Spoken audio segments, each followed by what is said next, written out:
Hello everyone. तो आज हम आगे कंटिन्यू करेंगे। हमने हाइड्रोजन स्पेक्ट्रा लगभग खत्म कर दिया था, बस एक पार्ट बचा था। वो क्या था? नंबर ऑफ वो स्पेक्ट्रल लाइंस। ठीक है, स्पेक्ट्रल लाइंस हम कैसे निकालते हैं। सबसे पहली बात, स्पेक्ट्रल लाइंस क्या आती है हम अच्छे से सीख चुके हैं। मान लो हमारा हाइड्रोजन में मान लो इलेक्ट्रॉन क्या एक्साइट हुआ, ठीक है, ऊपर गया।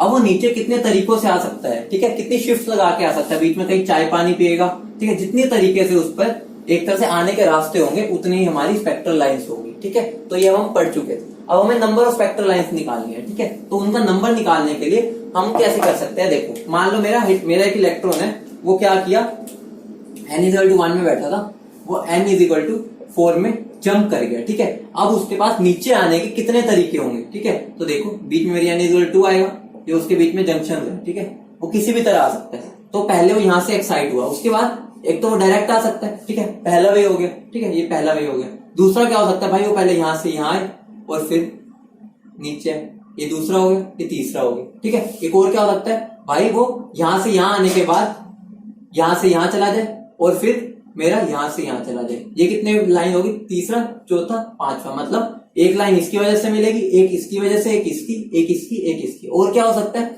वो क्या करे, वो यहां से यहां आने के, यहां से पहले कहां जाए, यहां पर। ठीक है, उसके बाद यहां से यहां जाएगा, वो तो यही लाइन कोइंसाइड हो जाएगी, सेम ही आ जाएगी। ठीक है, तो मेरे पास कितने अलग अलग तरीके हैं, मैक्सिमम मुझे लगा लो 6 मिल रहे हैं। ठीक है, तो इसका मतलब क्या हो गया, मुझे जो इसका स्पेक्ट्रम मिलेगा उसके अंदर 6 लाइंस मिलेगी। ठीक है, तो हम इसको ऐसे कैलकुलेट कर सकते हैं। मान लो मैं तुम्हें बोल दूं अगर मुझे इलेक्ट्रॉन n=10 से 1 पर आ रहा है, निकाल के दो भाई मुझे इसके अंदर नंबर ऑफ स्पेक्ट्रल लाइन। अगर तुम ऐसे करोगे पागल हो जाओगे और फिर भी एक ना एक तो छूट ही जाएगी, क्योंकि ये थोड़ा सा उनको गिनना, मतलब कोई ना कोई मिस होने के चांसेस होते हैं। ठीक है, और इतना टाइम किसके पास है आजकल। तो अब हमारे इसका डायरेक्ट फॉर्मूला होता है, क्या फॉर्मूला होता है, maximum number of spectral lines for an electron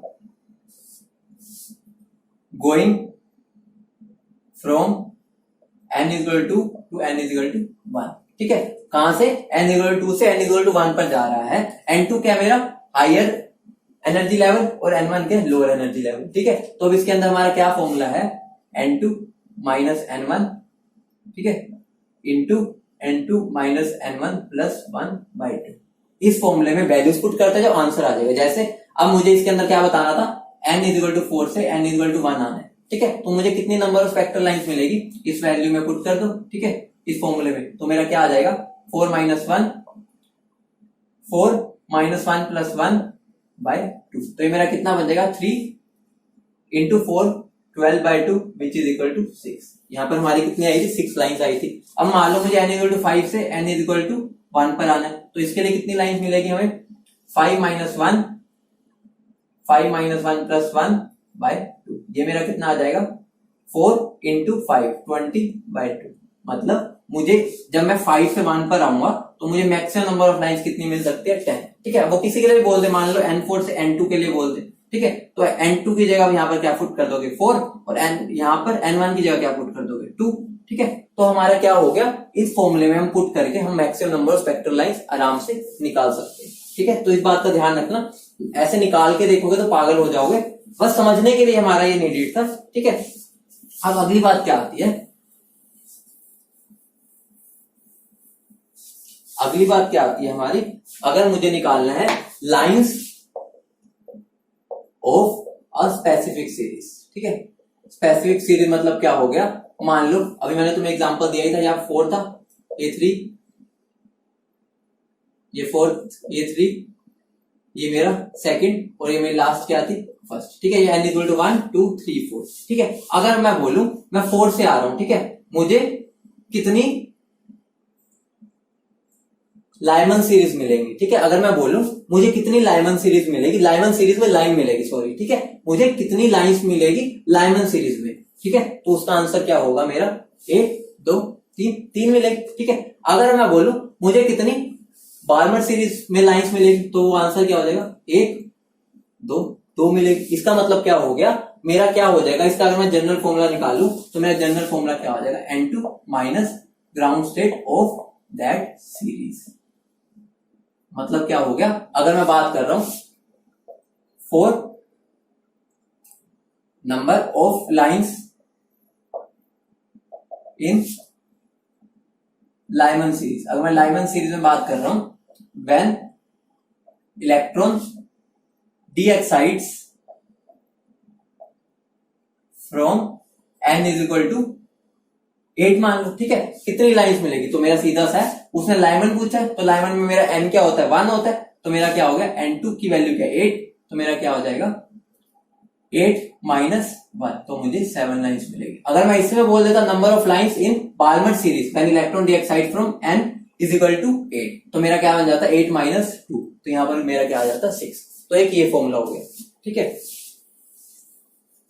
तो ये हमारा क्या हो गया, नंबर ऑफ स्पेक्ट्रल लाइंस का फॉर्मूला हो गए। कई बुक्स में एक फॉर्मूला तुम्हें दिखेगा, ध्यान देना, कई बार दिख जाता है, तो बच्चे कहते हैं एक फॉर्मूला तो करवाया ही नहीं। ये फॉर्मूला क्या है, n2 माइनस n1 प्लस 1/2 से ही निकला हुआ है। ये फॉर्मूला कब यूज होता है, जब मेरी n1 क्या हो जाए, फिक्स हो जाए, n इज इक्वल टू 1, ठीक है। अगर मैं n इज इक्वल टू 1 फिक्स कर दूंगा तो मेरा फॉर्मूला क्या बन जाएगा, यही देखो। अगर मैं यहाँ पर 1 पुट कर देता हूं तो मेरा क्या बन जाएगा, n2 माइनस 1 प्लस 1/2, तो मेरा इसी में ये कन्वर्ट हो गया, ठीक है। ये कभी ये ना घबरा जाना कि ये फॉर्मूला में कराया नहीं, ये इसी का ही पार्ट है, तो हमें ये याद है, तो हमें याद करने की जरूरत बिल्कुल भी नहीं है, ठीक है। Electron in the atom jump from higher level up to third level if 6 spectral lines are possible for the transition, find the initial position of electron. बहुत सिंपल है, मुझे क्या बता रखा है, किसी n लेवल से मुझे कहां पर आ रहा है, मेरा इलेक्ट्रॉन 3 में आ रहा है, ठीक है। तो मुझे मैक्सिमम पॉसिबल स्पेक्ट्रल लाइंस कितनी दी हुई है, 6 दी हुई है, आई है। मेरा क्या फॉर्मूला बन जाएगा, 6 इक्वल टू n2, कोई मैंने n मान लिया, कहां पे आ रहा है 3 पे, ठीक है। तो मैं चलो जनरल फॉर्मूला लिख देता हूं, n2 माइनस n1 प्लस 1/2, ठीक है। तो ये मेरा 12 हो गया, n2 के मेरा n माइनस 3 प्लस 1 माइनस 2, ठीक है। तो ये मेरा क्या बन जाएगा, 12 is equal to n square, इसको सोल्व कर लेना, क्या बनेगा माइनस 5n प्लस 6, तो ये मेरा क्या बन जाएगा n square minus 5n minus 6 is equal to 0, तो n स्क्वायर क्या बन जाएगा, तो मेरा इसको अगर सोल्व करेंगे तो क्या आ जाएगा, n minus 6n plus n minus 6 is equal to 0, ठीक है। तो ये मेरा क्या बन जाएगा, n क्या बन जाएगा, n minus 6 plus 1 n minus 6 is equal to 0, तो n क्या मेरा आ गया 6, या n इज इक्वल टू -1। -1 तो पॉसिबल ही नहीं है, नंबर -1 तो हो ही नहीं सकता, शुरू ही 1 से होता है, तो n की वैल्यू क्या आ गई मेरी 6, तो मतलब क्या हो गया, मेरी n की वैल्यू क्या थी 6, ठीक है। तो ऐसे कर सकते हो, ये वाला पार्ट हो गया। अब हमारा क्या लास्ट क्या, ड्रॉबैक हो गया हमारा बोहर मॉडल। अगला क्या, ड्रॉबैक्स।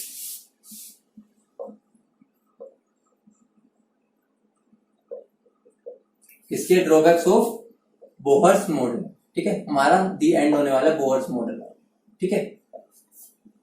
सबसे पहली ड्रॉबैक क्या है इसकी, it was applicable only for unique electron species. मतलब क्या हो गया, ये बस स्पीशीज, यूनि इलेक्ट्रॉन स्पीशीज के लिए, मतलब कि that is it was not applicable for multi electron species, मतलब वो एक से ज्यादा स्पीशीज के लिए एप्लीकेबल नहीं था, ठीक है। अगला क्या आता है, अगला देखो, वो एक तो खाली यूनि इलेक्ट्रॉन स्पीशीज के लिए एप्लीकेबल था, मतलब क्या, वो मल्टी इलेक्ट्रॉन स्पीशीज पे एप्लीकेबल नहीं था, ठीक है। दूसरा क्या था, it was not able to explain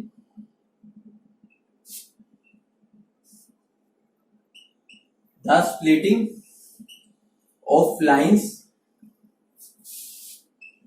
under electric field, ठीक है। अभी बताता हूं, इसको हम क्या बोलते हैं, स्टार्क्स इफेक्ट, ठीक है। एंड मैग्नेटिक फील्ड, ये क्या था मेरा, जीमन इफेक्ट, ठीक है। तो ये क्या बोल रहा है कि हमारा जो ये था ना, हमारा जो बोहर मॉडल था, वो एक्सप्लेन नहीं कर पा रहा था स्प्लिटिंग को, ठीक है, किसकी स्प्लिटिंग को, जो हमारी लाइंस बनी है ना, ये देखो अभी हमारी जो लाइंस हमने बनाई थी, याद करो हम लोग जो लाइंस बना रहे हैं, अगर मैं इन पर इलेक्ट्रिक या मैग्नेटिक फील्ड अप्लाई कर देता हूं तो हम क्या देखते हैं, ये फर्दर स्प्लिट हो जाती है। मतलब एक तरह से ये लगा लो कि लाइंस की भी आगे स्प्लिटिंग हो रही है, मतलब वो आगे स्प्लिट हुई हुई है, मतलब आगे टूटी पड़ी है, वो आगे उनकी लिए भी लाइंस मिल रही है। मतलब क्या हो गया, जैसे ही मैंने इलेक्ट्रिक या मैग्नेटिक फील्ड लगाई वो और स्प्लिट हो गई लाइंस, तो उसको वो एक्सप्लेन नहीं कर पा रहा था। कौन नहीं कर पा रहा था, बोहर का जो मॉडल था वो एक्सप्लेन नहीं कर पा रहा था इसको, ठीक है। अगला क्या था, the model was not in accordance to de Broglie's and हीजनबर्ग्स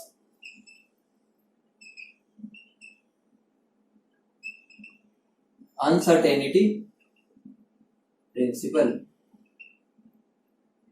ठीक है। मतलब क्या हो गया, वो हमारा डी ब्रोगली और हीजनबर्ग के अनसर्टेनिटी प्रिंसिपल को एक्सप्लेन नहीं कर पा रहा था, ठीक है। The model was not in accordance to the de Broglie hypothesis and Heisenberg uncertainty principle, ठीक है। लास्ट क्या होता है, लास्ट क्या था हमारा, it was not able to explain the ability of atoms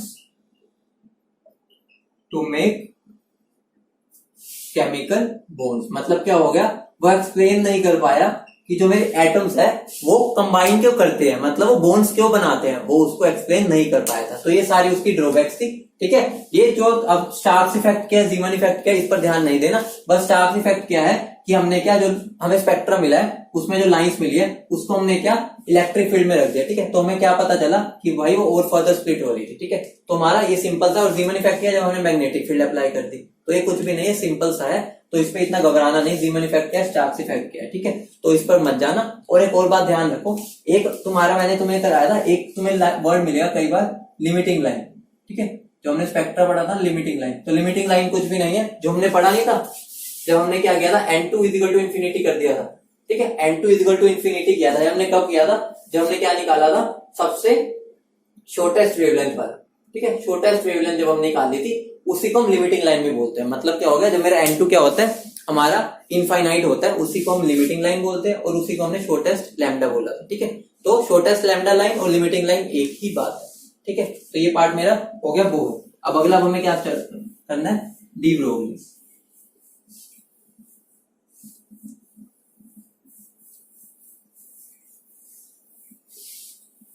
तो डी ब्रोगली हाइपोथेसिस है, वो क्या कहता है, देखो डी ब्रोगली कंसेप्ट लिख लो, या हाइपोथेसिस एक ही बात है, ठीक है। डी ब्रोगली कंसेप्ट, ठीक है। सबसे पहली बात है, डी ब्रोगली ने क्या कहा था, डी ब्रोगली ने सीधी सरल भाषा में एक चीज कही थी कि अगर मेरी जो रेडिएशंस है, मतलब इलेक्ट्रोमैग्नेटिक रेडिएशंस की हम जो बात करते हैं, अगर उनके पास पार्टिकल नेचर है और वेव नेचर दोनों है, तो अगर हम मैटर की बात करेंगे तो मैटर के पास भी दोनों नेचर होने चाहिए, मतलब होंगे। मतलब उसने ये आइडिया दिया, ठीक है। उसने क्या बोला कि अगर जो रेडिएशन है, जो इलेक्ट्रोमैग्नेटिक रेडिएशन है, उनके पास क्या रेडिएशन मतलब लाइट मान लो, ठीक है। लाइट के पास अगर पार्टिकल और वेव नेचर दोनों है तो मैटर के पास भी हो सकते हैं, तो एक बार चेक कर लेते हैं। तो डी ब्रोगली कंसेप्ट कुछ नहीं था, उसने बस क्या एक तरह से बस कंसेप्ट सोचा, वैसे ही सोचा कि भाई अगर लाइट है वो पार्टिकल नेचर भी शो कर रहे हैं, वेव भी, तो जो मैटर है, मतलब कि मैटर पार्टिकल नेचर जो होता है, वो जो मैटर होते हैं सारे, उनका पार्टिकल नेचर तो हम मानते हैं, उनका वेव नेचर भी होना चाहिए। तो उसने बस ये वाला आइडिया दिया था, ठीक है। तो हमारा डी ब्रोगली कंसेप्ट क्या था, कुछ भी नहीं था। उसने क्या बोला, matter has wave nature also, ठीक है। तो मैं इसको लिख कैसे सकता हूं, मैं क्या बोल सकता हूं कि जो डी ब्रोगली ने था वो क्या प्रपोज किया कि matters just like radiations also exhibit dual nature, ठीक है। That is both particle and wave like properties, ठीक है। ये अभी बात हमने समझ ली। अगला क्या है, जो वेव नेचर था ना मैटर का, वो तो मैंने तुम्हें बताया, इसने बस बोला मतलब कि उसने ऐसा बोला कि हो सकता है, ठीक है। बाकी उसको जो प्रूव किया था वो प्रूव किया था डेविसन जर्मन एक्सपेरिमेंट है, ठीक है। वो एक्सपेरिमेंट क्या था, वो हमारा क्या था, डाइफ्रैक्शन पे बेस्ड था, ठीक है। डाइफ्रैक्शन क्या होता है वो मैंने तुम्हें बता ही रखा, तुम फिजिक्स में पढ़ोगे तो टेंशन नहीं लेनी, बस ये तुम्हें पता होना चाहिए। जो डाइफ्रैक्शन होता है वो कौन सी प्रॉपर्टी को प्रूव करता है, वो वेव प्रॉपर्टी को शो करता है। जैसे तुम्हें मैंने बताया ही था, इंटरफेरेंस को प्रूव कर पा रहा था मैक्सवेल का जो पूरी थ्योरी थी, ठीक है। इंटरफेरेंस, डाइफ्रैक्शन, रिफ्लेक्शन, रिफ्रैक्शन, वो सारे तभी वो प्रूव कर पा रहा था क्योंकि उनका वेव नेचर था, ठीक है। अगर अब मैं इलेक्ट्रॉन लेता हूं, ठीक है, अगर इलेक्ट्रॉन ने मुझे डाइफ्रैक्शन पैटर्न शो कर दिया, इसका मतलब क्या हो गया, इलेक्ट्रॉन के पास भी वेव नेचर है, तो उसने यही चीज प्रूव करनी चाहिए, ठीक है। मैंने इलेक्ट्रॉन बीम ली, ठीक है, मैंने इलेक्ट्रॉन बीम को, एक स्लिट होती है, ठीक है, स्लिट मतलब क्या हो गया, इतना सा स्पेस होता है, मतलब बिल्कुल उसमें से एक ही निकल पाए, ठीक है। तो वहां पर जब निकलेगा डाइफ्रैक्शन क्या होता है, यहाँ पर जब वो निकलता है तो उसकी बेंडिंग होती है, इतना समझ लो, बेंडिंग होती है, ठीक है। अगर मैं लाइट यहां से निकालूंगा तो यहाँ पर क्या होता है, बेंडिंग होगी उसकी, और उसके बाद यहाँ पर एक पैटर्न शो होता है, ठीक है, लाइट के केस में, ठीक है। तो इलेक्ट्रॉन के केस में बिल्कुल वैसा ही पैटर्न शो हुआ, मतलब यहाँ पर उसने क्या शो किया, डाइफ्रैक्शन शो किया, और डाइफ्रैक्शन हमारे वही शो करते हैं जिनके पास वेव नेचर होगा, ठीक है। इसका मतलब क्या हो गया कि पैटर्न सिमिलर टू लाइट है, तो हम क्या बोल सकते हैं कि इसके पास भी वेव नेचर है। मतलब क्या हो गया, diffraction is a phenomena shown by waves but electron show this effect, ठीक है, that is it behaves as a wave too, ठीक है। यहां से प्रूव हो गया था, ठीक है। अगली बात क्या आती है, उन्होंने डी ब्रोगली ने एक रिलेशन दिया था, वो क्या रिलेशन था, जो लैम्डा है ना किसी भी मटेरियल पार्टिकल का, ठीक है, वो उसकी मोमेंटम क्या होता है तुम्हें पता है, एम इंटू वी मोमेंटम होता है, ठीक है, उसके इनवर्सली प्रोपोर्शनल होता है, ठीक है। तो अगर मैं प्रोपोर्शनल का साइन हटाऊंगा तो यहाँ पे मेरा कांस्टेंट आता है, वो क्या आ गया, वही दोबारा से प्लैंक्स कांस्टेंट, ठीक है। तो मेरा लैम्डा क्या हो गया, एच बाई पी, या मैं पी को क्या लिखता हूँ, एम वी, तो मेरा लैम्डा क्या हो गया, H by P is equal to M by V, M V, ठीक है। तो मैं इसको कैसे लिख सकता हूँ, देखो ये मेरा क्या हो गया, applicable only to microscopic particles, ठीक है। लक्ष्य हर जगह सकता है, मतलब हमें रिजल्ट नहीं मिलता है, इनडायरेक्टली हम ये बोल सकते हैं। देखो कैसे प्रूव कर देता हूं मैं तुम्हें साफ, ठीक है। होता क्या है, मतलब जैसे अभी मैं चल रहा हूं, ठीक है, चल रहा हूं तो मटेरियल पार्टिकल हूं मैं, ठीक है। इसका मतलब ये नहीं है कि मेरी वेव नहीं है, क्योंकि डी ब्रोगली ने बोला कि जो भी मटेरियल पार्टिकल है उसके साथ उसकी एसोसिएटेड वेव होगी ही होगी, ठीक है। तो मेरी भी एक वेवलेंथ होगी, ठीक है, वेवलेंथ, ठीक है, मेरा वेव नेचर होगा, मेरी वेवलेंथ भी होगी, लेकिन वो क्या होता है, वो इतनी छोटी होती है कि हम उसको डिटेक्ट नहीं कर पाते, ठीक है। तो रीजन क्या हो गया कि all material particles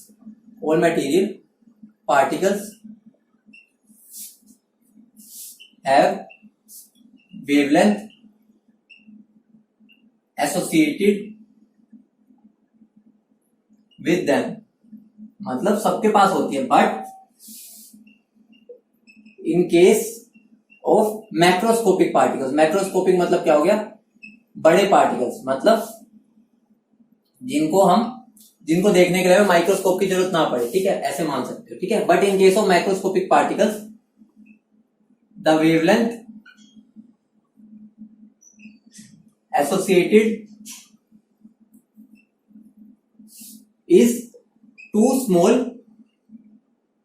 to detect. मतलब क्या होगा, इनडायरेक्टली मैं क्या बोल सकता हूं कि हम इसको माइक्रोस्कोपिक पार्टिकल्स पे ही लगा सकते हैं। एक एग्जांपल मैं तुम्हें दे सकता हूं एक क्वेश्चन के फॉर्म में। क्वेश्चन लिखो, क्वेश्चन क्या है, calculate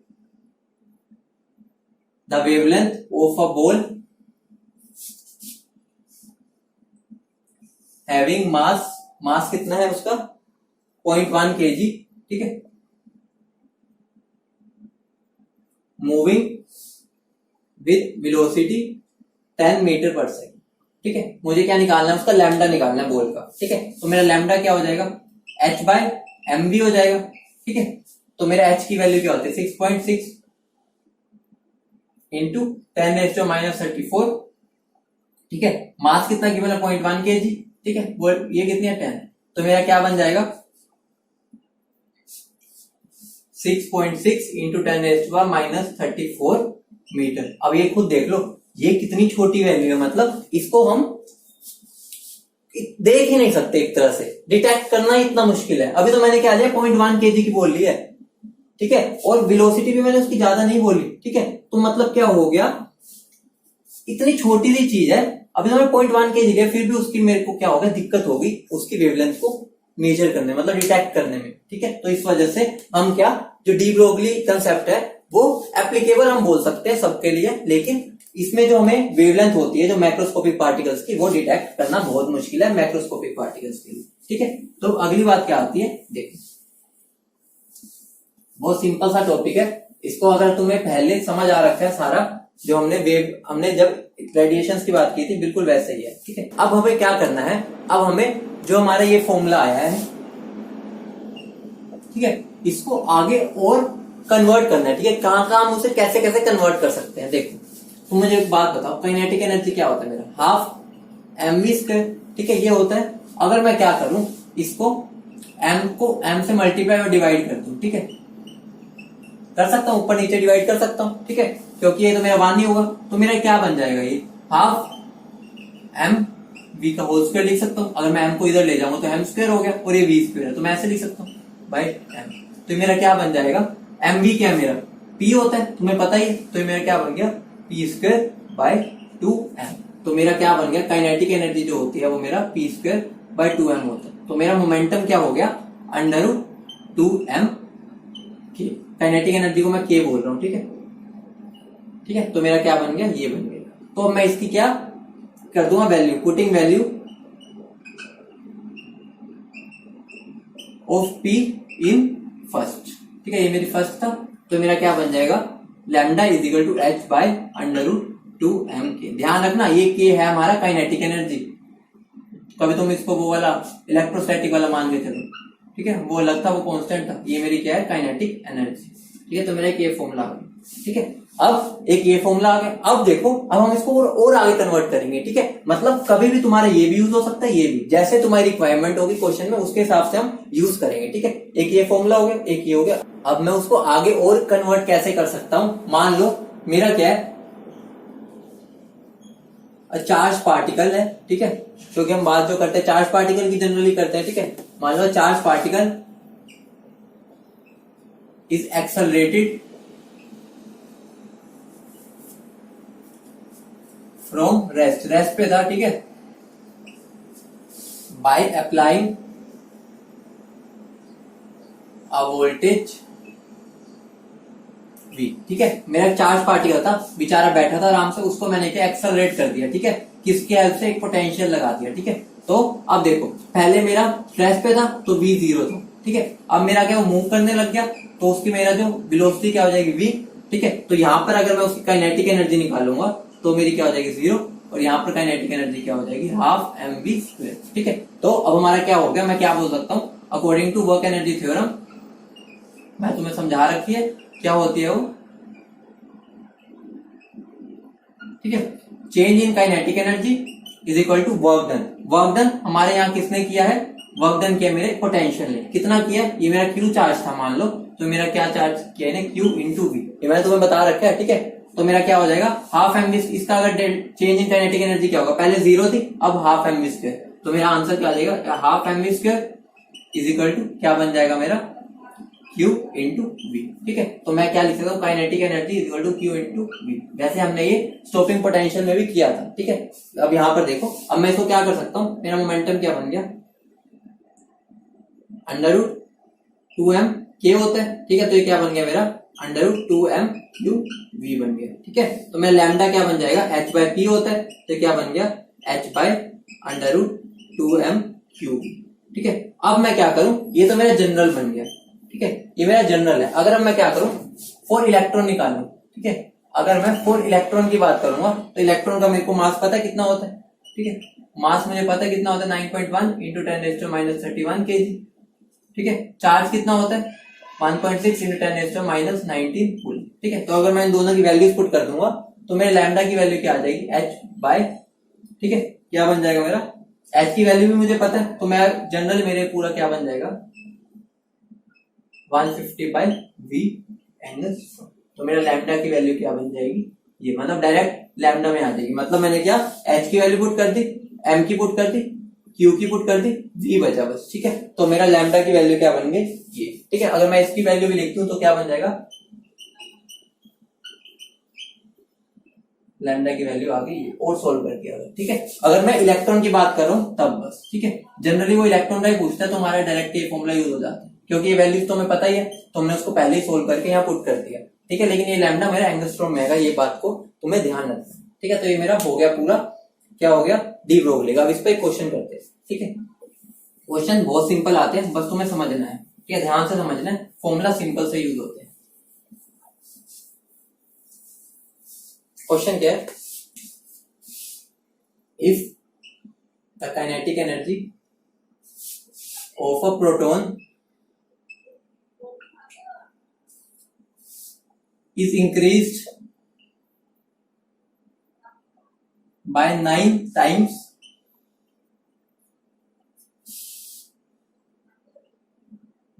the lambda of the de Broglie wave associated with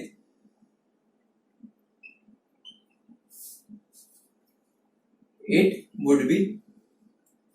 ठीक है, अब मेरा क्या है, देखो अगर मैं बोल रहा हूं मेरा पहले लैम्डा क्या था, h by under root 2m के था। ठीक है, पहले।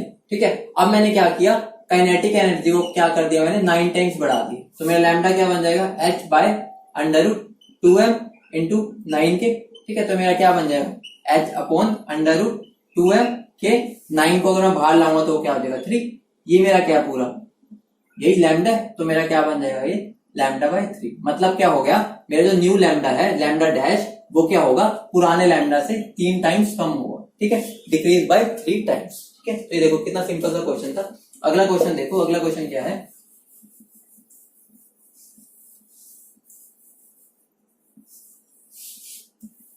अगला क्वेश्चन है, an electron, proton and alpha particle have kinetic energy 16 E, 4 E and E। ठीक है, उनकी काइनेटिक एनर्जी गिवन है। What is the order of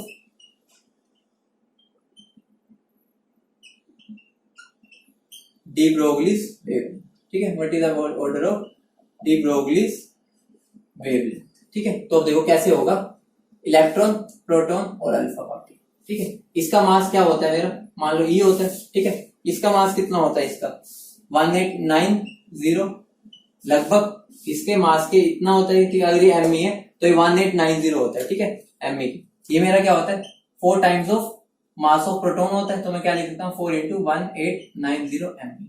ठीक है, ये लिख सकता हूँ। ठीक है, अब मुझे क्या काइनेटिक एनर्जी भी गिवन है, 16 ही है, 4 ही है और ये E है। ठीक है, तो मेरा लैम्डा क्या हो जाएगा, h upon under root 2m के।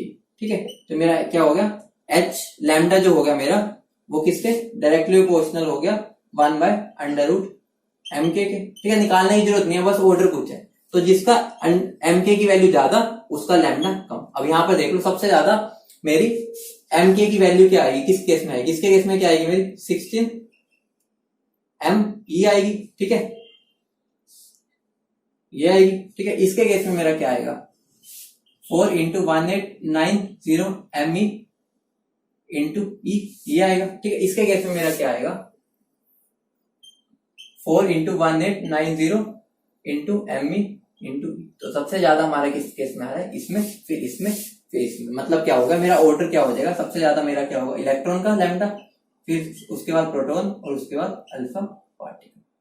ठीक है, तो मेरे पास क्या आ जाएगा, लैम्डा का ऑर्डर आ जाएगा, डी ब्रोगली वेवलेंथ का ऑर्डर आ जाएगा। ठीक है, अब अगला क्या है, एक क्वेश्चन और लिख लो।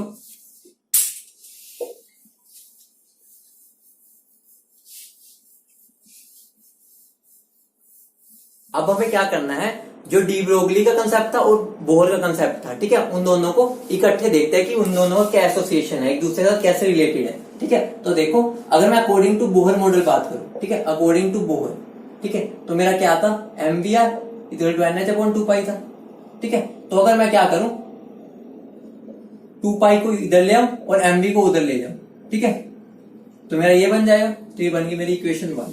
ठीक है, अगला मेरा क्या है, अकॉर्डिंग टू अगर मैं बात करूं डी ब्रोगली, ठीक है, अकॉर्डिंग टू डी ब्रोगली बात करूं तो मेरा क्या होगा, लैम्डा क्या होता है, H/mv होता है। ठीक है, H/mv होता है। अब देखो H/mv, H/mv, तो मैं इसकी जगह पर लैम्डा लिख सकता हूं, तो मेरा क्या बन जाएगा, फ्रॉम फर्स्ट 2 पाई आर मेरा क्या बन गया, n इंटू लैम्डा। ठीक है, तो ये मेरा क्या था, ये मेरा एक रिलेशन आया था। मतलब अगर मैं बोहर कंसेप्ट और डी ब्रोगली कंसेप्ट को क्या मर्ज करने की कोशिश करूं तो मैं क्या बोल सकता हूं, 2 pi r is equal to n lambda. ठीक है, अब अगर मैं बात करूं बोहर के अकॉर्डिंग क्या था, अकॉर्डिंग टू बोहर इलेक्ट्रॉन क्या है, इलेक्ट्रॉन का क्या मेरा पार्टिकल नेचर है। ठीक है, लेकिन क्या हो गया, अकॉर्डिंग टू डी ब्रोगली बात करूं अगर मैं, अकॉर्डिंग टू डी ब्रोगली, अगर मैं डी ब्रोगली के अकॉर्डिंग बात करूंगा तो क्या बोलेगा, उसने क्या बोला, इट्स वेव नेचर डोमिनेट्स। मतलब उसने क्या बोला, वहां पर होगा उस पर दोनों, लेकिन उसका वेव नेचर है वो डोमिनेटिंग होगा वहां पर। ठीक है, जब वो वहां पर घूम रहा है, मतलब क्या, जब वो इलेक्ट्रॉन ऐसे घूम रहा है, बोर के अकॉर्डिंग था वैसे घूम रहा है। ठीक है, और उसके अकॉर्डिंग क्या था, वो ऐसे वेव की तरह। ठीक है, तो ये बोहर के अकॉर्डिंग ऐसा चलना चाहिए, और जो डी ब्रोगली था, डी ब्रोगली ने बोला कि भाई उसका वहां पर वेव नेचर डोमिनेट करता है, मतलब देखो वो वेव की तरह वहां पर चल रहा है। ठीक है, तो यहां से मेरा क्या आया, मैं क्या लिख सकता हूं, एन को मैं क्या लिख सकता हूं, 2 पाई आर बाय लैम्डा, जहां पर मेरा एन क्या होता था, बताओ क्या होता था, शेल नंबर होता था, कौन सा शेल है। ठीक है, लेकिन यहां पर एन और क्या हो सकता है, नंबर ऑफ वेव्स। ठीक है, तो मेरा क्या हो गया, मेरा एन शेल भी होता है और एन क्या हो गया मेरा, number of waves. Number of waves मैं बोल सकता हूं, मतलब क्या हो गया, अगर मैं बोलूंगा एन इज इक्वल टू 3 में, ठीक है, एन इज इक्वल टू 3 में मेरी कितनी वेव्स आ रही है, तो आंसर क्या होगा, मेरी उसके अंदर 3 वेव्स है। ठीक है, अगर मैं बोलूं एन इज इक्वल टू 5, मतलब फिफ्थ शेल में मेरी कितनी वेव्स होंगी, ठीक है, वो कितने के इक्वल होगा, तो मेरा क्या होगा 5 वेव्स। मतलब क्या होगा, मेरी 5 वेव्स कंप्लीट होगी इस उसमें। ठीक है, तो मतलब 5 बना लेंगे। ठीक है, तो इस पर बेस से अगर हमें क्वेश्चन कर ले, क्वेश्चन क्या है, अगर एक हाइड्रोजन एटम है, x is the radius of first Bohr orbit. ठीक है, तो डी ब्रोगली वेवलेंथ निकालनी है इलेक्ट्रॉन की इन थर्ड ऑर्बिट। ठीक है, तो अब देखो मेरा क्या दे रखा है, फर्स्ट r1 की वैल्यू क्या दे रखी है मुझे, x दे रखी है। ठीक है, अब मुझे क्या निकालना है, डी ब्रोगली वेवलेंथ। ठीक है, तो n लैम्डा क्या हो गया, 2 पाई r। ठीक है, तो मेरा लैम्डा क्या हो जाएगा, 2 पाई r बाई n। ठीक है, अब मुझे किसमें निकालनी है, थर्ड ऑर्बिट में। तो थर्ड ऑर्बिट मतलब क्या हो गया, 2 पाई, ये क्या हो जाएगा, r की वैल्यू मेरी क्या हो जाएगी, r0 या r1 बोल सकता हूँ, r1 into N square by z होता है, तो z की तो कोई जरूरत ही नहीं है, बाई n। तो यहाँ पे मेरा क्या होगा, n से n कट जाएगा, r1 की वैल्यू मुझे क्या गिवन है, x। ठीक है, तो मेरा क्या बन जाएगा, 2 pi into r1 into x। तो मेरा क्या बन जाएगा यहाँ पर, 2 पाई, r की वैल्यू तो x है, तो क्या हो जाएगा 2 पाई r1 क्या हो जाएगा मेरा x, और n की वैल्यू क्या मुझे गिवन है 3, तो क्या बन जाएगा मेरा 6 पाई x। तो मेरा आंसर क्या हो जाएगा बी। ठीक है, तो इसके क्वेश्चंस ऐसे करने हैं। ठीक है, अब अगला टॉपिक जो हमें पढ़ना है वो क्या नाम है, हीजनबर्ग्स अनसर्टेनिटी प्रिंसिपल। अनसर्टेनिटी प्रिंसिपल, ठीक है, ये बहुत ही सिंपल सा प्रिंसिपल है, लेकिन बहुत ही दमदार है, एक तरह दमदार हमारा प्रिंसिपल है। ये क्या कहता है, ये क्या कहता है कि अगर मान लो मेरा कोई इलेक्ट्रॉन है, ठीक है, ये मेरा इलेक्ट्रॉन है, अगर मैंने इसकी पोजीशन फाइंड आउट कर ली ना, ठीक है, अगर मैंने इसकी पोजीशन फाइंड आउट कर ली, तो मैं क्या इसकी वेलोसिटी फाइंड आउट नहीं कर सकता 100% श्योरिटी के साथ। मतलब क्या हो गया, अब मुझे इसकी पोजीशन पता चल गई, ठीक है, अगर मुझे इलेक्ट्रॉन की पोजीशन पता चल गई है तो मुझे उसकी वेलोसिटी या उसको मोमेंटम बोल लो, एक ही बात है, ठीक है, बस मास से मल्टीप्लाई होता है, तो हम उसका एग्जैक्ट वेलोसिटी या मोमेंटम नहीं निकाल सकते। तो हीजनबर्ग अनसर्टेनिटी प्रिंसिपल का मतलब यही है कि हम साइमल्टेनियसली इलेक्ट्रॉन की पोजीशन, ठीक है, और उसकी क्या वेलोसिटी या मोमेंटम एग्जैक्ट बिल्कुल 100% श्योरिटी के साथ नहीं निकाल सकते। ठीक है, तो इसकी डेफिनेशन अगर हम लिखना चाहे, इस प्रिंसिपल का स्टेटमेंट लिखना चाहे तो हम क्या लिखेंगे, according to this principle, according to this principle, बहुत मजेदार है, समझाऊंगा, देखना, चोर पुलिस का खेल होगा इसमें। According to this principle it is impossible to find the exact position and momentum of an electron। क्या है ये, according to this principle it is impossible to find the exact position and momentum of an electron, मतलब हम एक ही साथ में impossible है क्या एग्जैक्ट पोजीशन और मोमेंटम बताना इलेक्ट्रॉन साइमल्टेनियसली। मतलब क्या हो गया, अभी मैंने जो तुम्हें समझाया तो मैं उसको दोबारा बोलूंगा क्योंकि बहुत इंपॉर्टेंट प्रिंसिपल है। ये क्या बोल रहा है कि ये इम्पॉसिबल है to find the exact position, ठीक है, exact position and momentum of a electron simultaneously, मतलब दोनों को एक साथ फाइंड आउट करना इम्पॉसिबल है। मतलब क्या हो गया, अगर if we are certain about its position, ठीक है, पोजीशन मान लो, ठीक है, इफ वी आर 100% सर्टेन, ठीक है, about its position, then there will be there will be uncertainty in its, क्या बोलेंगे, इन इट्स मोमेंटम, ठीक है। मतलब समझ आ गया कि अगर हम किसी का पोजीशन 100% श्योरिटी के साथ बता पा रहे हैं तो हम उसकी जो मोमेंटम है या वेलोसिटी बोल लो, ठीक है, उसके लिए अनसर्टेन रहेंगे, मतलब उसके अंदर श्योरिटी नहीं दे पाएंगे, ठीक है। तो इसका एक रिलेशन दिया था, मैथमेटिकल रिलेशन। वो मैथमेटिकल रिलेशन क्या था, ये क्या हो गया, अनसर्टेनिटी इन पोजीशन, ये क्या है, अनसर्टेनिटी इन मोमेंटम, ठीक है। वो हमेशा या तो बड़ा होगा या इक्वल होगा किसके, h अपॉन 4 पाई के। ये हमारा एक स्टेटमेंट दिया था हिजनबर्ग अनसर्टेनिटी प्रिंसिपल से, हमें एक स्टेटमेंट मिला, एक मैथमेटिकल रिलेशन मिला था जो क्या बोलता है, अनसर्टेनिटी इन पोजीशन और जो मोमेंटम है वो या तो इक्वल होगा या बड़ा होगा h अपॉन 4 पाई से, ठीक है। इसका मतलब क्या हो गया, अगर मैथमेटिकली भी समझना चाहे, देखो मान लो मुझे अनसर्टेनिटी इन पोजीशन 0 हो गई, ठीक है, मतलब डेल्टा x 0 हो गया, 0 नहीं मतलब बहुत कम हो गया, ठीक है, मतलब कुछ हमारी कुछ भी वो नहीं है, क्या बोल सकते हैं, बिल्कुल 100% श्योर हूं, तो मतलब मेरा डेल्टा x 0 है, ठीक है। तो मेरा क्या हो जाएगा, उसकी पूरी वैल्यू क्या हो जाएगी, हमारी क्या मोमेंटम में अनसर्टेनिटी आ जाएगी। मतलब क्या हो गया, अगर मेरी वैल्यू ये बिल्कुल हमने मिनिमम कर दी तो मोमेंटम की वैल्यू मेरी मैक्सिमम हो जाएगी, क्योंकि वो हमेशा h बाय 4 पाई से इक्वल होगा या बड़ा होगा, ठीक है। अगर ये छोटा हो रहा है तो उसका हमें क्या कंपनसेट तो डेल्टा b को करना पड़ेगा, अगर ये बड़ा छोटा हो गया तो डेल्टा x को कंपनसेट करना पड़ेगा। मतलब क्या होगा, यहाँ पर मेरा डेल्टा x क्या है, अनसर्टेनिटी इन पोजीशन, ठीक है, ठीक है। और ये क्या हो गया, डेल्टा p क्या हो गया मेरा, अनसर्टेनिटी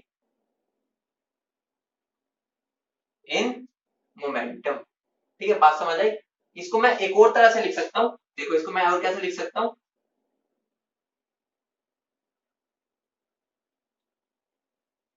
ऐसे लिख सकता हूँ। तो अगर ये मेरा m नीचे चला जाए इसके, तो मेरा क्या बन जाएगा, delta x dot delta v, वो मेरे किसके इक्वल हो जाएगा, इसके, ठीक है। तो मेरे दो रिलेशन आ गए, ठीक है। और एक और रिलेशन होता है जो कि बहुत इंपॉर्टेंट है। इंपॉर्टेंट कैसे है, हम क्या लिख सकते हैं, delta e dot delta t, ठीक है, इज इक्वल टू और लेस देन h अपॉन 4 पाई, ठीक है। ये तीसरा रिलेशन। अब बात आ रही है सर ये रिलेशन कैसे आया, ठीक है। ये रिलेशन आता है तो मैं समझा देता हूँ कैसे आता है, ठीक है।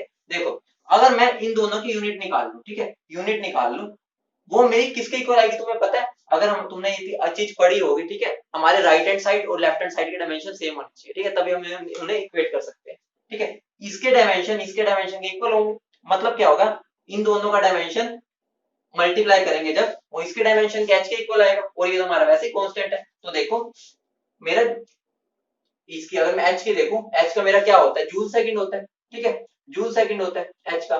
तो मुझे अगर कभी एग्जाम में आ जाए इन चारों में से कौन कौन सा पॉसिबल है अनसर्टेनिटी प्रिंसिपल के हिसाब से, कौन कौन से रिलेशन, ठीक है, ये तो तुमने देख लिया, ये भी देख लिया, ये भी देख लिया। अगर बाय चांस कोई दे देता है तो तुम्हें बस क्या करना है, जो यहाँ पर गिवन है उसका देख लेना, जूल सेकंड तुम्हें उसका यूनिट मिल रहा है या नहीं मिल रहा। अब इसका देख लो, इसका क्या होता है जूल, इसका क्या होता है सेकंड, इस वजह से हम इसको इसमें कन्वर्ट कर पाए, ठीक है। रीजन क्या है हमारा, क्या यहाँ पर उसके जो यूनिट आ रही है या डायमेंशन बोल लो, ठीक है, यूनिट वो इसके सेम आनी चाहिए, जूल सेकंड के h के, तभी हम दोनों को इक्वेट कर सकते हैं। ये तो तुम्हें अच्छे से ही पता है, ठीक है। तो अब ये बात आ गई, बहुत इंपॉर्टेंट थी, तो ये तुमने समझ ली।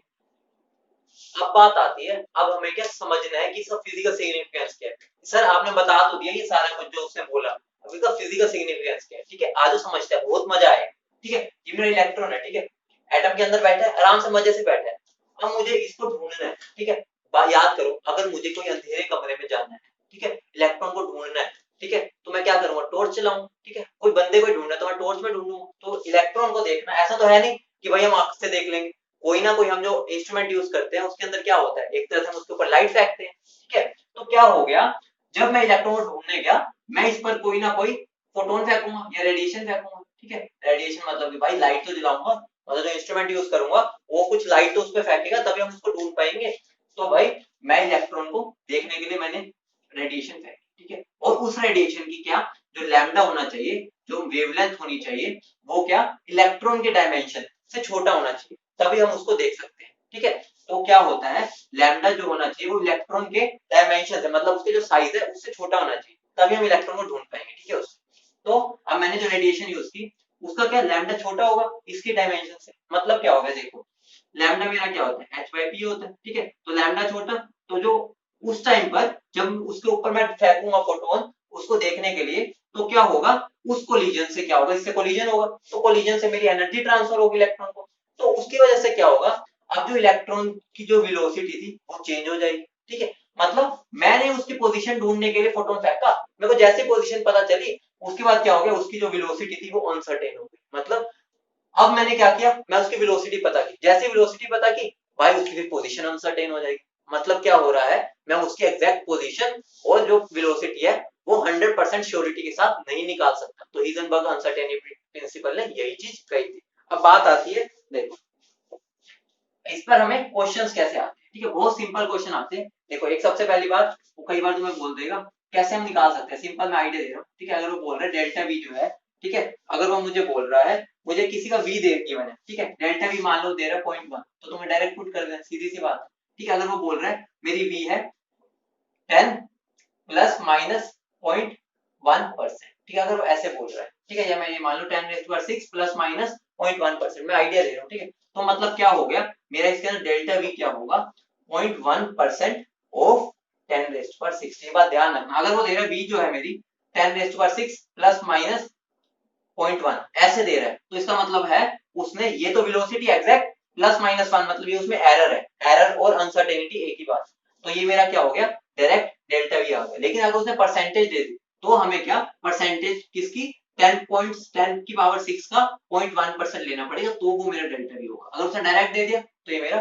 डायरेक्ट ही डेल्टा वी हो जाएगा, ठीक है। तो ये क्वेश्चन में ऐसे वो फंसा देता है, तो इस बात का ध्यान रखना है, 0.1% अगर देगा तो इसका 0.1% है, ठीक है। तो तुम उसका निकाल लेना पहले, कैसे निकालेंगे, ठीक है। अब एक क्वेश्चन देख करते हैं, ठीक है, बहुत सिंपल होता है, बस वैल्यूज पुट करनी होती है, तो इस पर ज्यादा क्वेश्चन के अंदर डरने वाली बात नहीं है। क्वेश्चन क्या होगा, ठीक है, मास मुझे गिवन है 10⁻⁻10 ग्राम, ठीक है, और वेलोसिटी मुझे गिवन है पार्टिकल की, वो क्या गिवन है 10⁻⁻6 मीटर पर सेकंड, ठीक है, जिसके अंदर मेरी अनसर्टेनिटी कितनी है, अनसर्टेनिटी 0.001%, ठीक है। अब मुझे क्या निकालना है, अनसर्टेनिटी इन पोजीशन निकालना, ठीक है, सिंपल सा है। तो मेरा क्या हो जाएगा, delta x dot delta we is less than, क्या हो जाएगा, h अपॉन 4 पाई m हो जाएगा, ठीक है। तो मुझे क्या ये निकालना है, ये मुझे पता है कि किस, देखो कैसे निकल जाएगा, डेल्टा वी क्या हो जाएगा मेरा 10⁻⁻6 का 0.001%, मतलब क्या हो गया, ठीक है, और इसका भी क्या आ जाएगा, तो मेरा क्या बन जाएगा 10⁻⁴ 1 2 3 4 5 माइनस 11 मीटर पर सेकंड, ठीक है। तो मेरा क्या हो जाएगा, delta X into 10⁻11 is equal to h upon 4 pi, mass कितना गिवन 10⁻10, तो इसको याद से केजी में कन्वर्ट कर लेना, ठीक है। अब इसको सोल्व कर लेना, h की वैल्यू पुट कर दो, डेल्टा एक्स निकल जाएगा, ठीक है। ये मेरा क्या मीटर पर सेकंड में ही है, ठीक है। तो यूनिट्स का ध्यान रखना है, बाकी कोई कुछ नहीं है, इसको यहाँ ले जाना, और ध्यान रखना कि जब हम यहाँ पर इसको सोल्व करेंगे तो ये हमारा किस में आएगा, मीटर्स में, ठीक है। ये बात का ध्यान रखना। अब अगली बात क्या आती है इसमें, एक और तरह से वो तुम्हें एक इक्वेशन दे सकता है, ये बात ध्यान रखना, अगर उसने ये लिख दिया, ठीक है, तो ये बात ध्यान रखना, जब भी मैं एच के ऊपर ऐसा क्रॉस लगा देता हूँ ना, वो अपने आप में उसका मतलब होता है h/2, तो इसको भी उन्हीं रिलेशंस के साथ लिख लेना, ठीक है। मतलब कहीं पर भी अगर h के ऊपर ऐसा क्रॉस लग जाए ना ऐसा, तो उसका मतलब ही होता है h/2 पाई, तो मतलब अगर मैं इसका लिखूंगा h/2 पाई इंटू 2m, तो वही आ जाएगा h/4 पाई, ठीक है। तो ये वहीं से आ जाएगा, तो इसका ध्यान रखना, बहुत सिंपल सा था। इन क्वेश्चनों को कैसे करना है डील मैंने बता दिया, इसमें कुछ ऐसा महान चीज नहीं है जो तुम्हें दिक्कत है। अब बात आ रही है सर ये माइक्रोस्कोपिक पार्टिकल्स पे लगा सकते हैं, तो मेरा आंसर है कि लगा सकते हैं, ठीक है, लेकिन एप्लीकेबल हो ही नहीं पाता। क्यों नहीं हो पाता? वही बात आ जाती है कि इसके अंदर जो हमारा अनसर्टेनिटी आती है वो हमारी इतनी कम आती है जो हम नेग्लेक्ट ही कर सकते हैं। मतलब क्या हो गया कि हमारी बहुत ही कम अनसर्टेनिटी आती है, ठीक है। एक एग्जांपल के तौर पे तुम्हें दिखाता हूँ कि कैसे हो सकता है, ठीक है। एग्जांपल लिखो, क्वेश्चन में मुझे क्या गिवन है, गोल्फ बॉल है जिसका मास है 40 ग्राम, ठीक है, और स्पीड इतनी है, ठीक है। अब हमें क्या बोला है कि speed can be measured with in accuracy of 2%, ठीक है। तो मुझे देखो मास गिवन है कितना, 40 ग्राम, ठीक है, स्पीड गिवन है 45 मीटर पर सेकंड, ठीक है। स्पीड और वेलोसिटी केमिस्ट्री में डिफरेंट चीजें नहीं होती, एक ही होती है, ठीक है। केमिस्ट्री में हम उनको इतना डिफरेंस नहीं मानते, ठीक है। डेल्टा वी मुझे क्या गिवन है 2% किसका, ऑफ 45 हो जाएगा, ठीक है। तो क्या आ जाएगा 2/100 into 45, ठीक है। तो इसको मैं सोल्व करूंगा तो मेरा क्या आ जाएगा 0.9 मीटर पर सेकंड, ठीक है। तो अब अगर मैं निकालना क्या अनसर्टेनिटी इन पोजीशन, तो मुझे डेल्टा एक्स निकालना है, तो मैं डेल्टा एक्स क्या हो जाएगा h अपॉन 4 पाई, और यहाँ पर मास कितना है 40 ग्राम, तो कितना हो जाएगा इनटू 0.04, ठीक है, मैंने केजी में कन्वर्ट कर लिया, इनटू 0.9, ठीक है। अगर मैं इसको सोल्व करूंगा, इसको सोल्व करने पे मुझे क्या मिलेगा 1.46 into 10⁻³ मीटर। देखो मैंने अभी तुम्हें बताया था कि वहां पर ही एप्लीकेबल क्यों नहीं होता, क्योंकि वहां अनसर्टेनिटी इतनी छोटी आती है, हमें उससे कोई फर्क ही नहीं पड़ता, मतलब वो मेजरेबल ही नहीं होती। देखो अब मैंने बोल लिया बस 40 ग्राम की, उसमें देखो अनसर्टेनिटी जो आई है पोजीशन में वो कितनी है 10⁻³ मतलब इतना कम उसके अंदर फर्क आया, मतलब जो एक तरह से लगा लो कि इसको तो मेजर भी नहीं कर सकते इतनी अनसर्टेनिटी को। मतलब मैं यहाँ पर खड़ा हूँ, ठीक है, अब मैंने हल्का सा अपना पैर हिलाया, ठीक है, तुम्हें पता भी नहीं चला कि मैंने पैर हिलाया, क्यों? क्योंकि इतना माइन्यूट चेंज है, मतलब जो एरर आएगा हमारा जो पोजीशन में वो इतना कम है कि मतलब हम उसको नेग्लेक्ट ही कर देते हैं, ठीक है। तो मतलब क्या हो गया, रीजनेबल अनसर्टेनिटी प्रिंसिपल भी हम माइक्रोस्कोपिक पार्टिकल्स के लिए ही लेते हैं, क्योंकि यहाँ पर उसका फायदा नहीं हो पाता, क्योंकि उसके अंदर क्या होता है इतना चेंज ही नहीं आता। देखो मैंने यहाँ पर प्रूफ भी कर दिया।